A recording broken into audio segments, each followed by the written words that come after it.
morning guys! Welcome to my vlog, Nati Daudet TV. Ako po ay magluluto po ng tinula po. Tapos, kay malalaki man itong papaya na hiniwa ng aking dalaga. So, medyo liit-liitan ko lamang po. Kasi, maano po masyado. Malalaki po masyado yung kanyang paghiwa. Kasi bago po siya. Yung mga malalaki ay medyo liit-liitan ko po.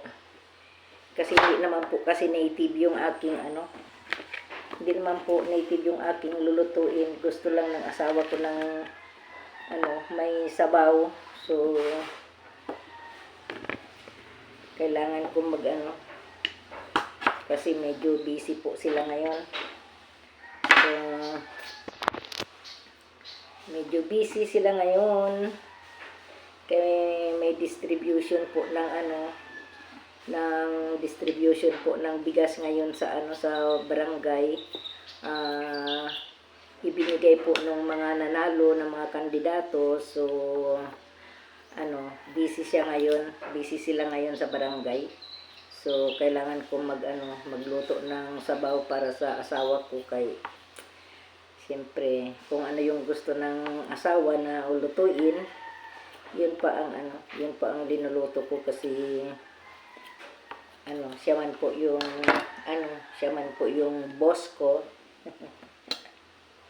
Ako lamang po ang taga opisina niya sa kusina. So kailangan kong kailangan kong lutuin kung ano yung kanyang ninanais na lutuin. Kasi gusto nga po niya ng sabaw. So ako rin gusto ko rin po ng sabaw. Kasi ilang araw po yung busy po kami. Puro yung ulam namin ay mga madaling maluto po.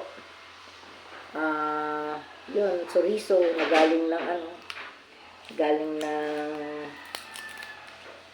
Nueva Ecija, yung pasalubong ng pinasalubong ng aking inaanak. So ayun po, kailangan kailangan kong magluto ng sabaw, lalo na ay tanghali po. So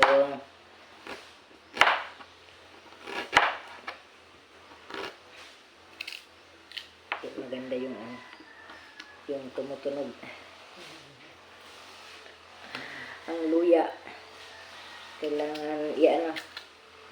Kailangan damihan ng luya para masarap yung sabaw. So ito po ang luya, tapos ang bawang. So dagdagan po natin para maging masarap po ang mataas po kasi malunggay, dahon ng malunggay. So ito na lang ang papaya na lang ang isasahog ko po. Kasi mataas na po yung dahon ng malunggay. So kailangan po talaga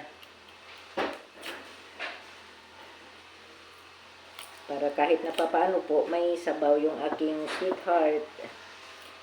Kasi nga gusto nga ng may sabaw. So kahit na hindi native ay kailangan kong magluto para maging hindi malambot masyado yung karne ng ng manok.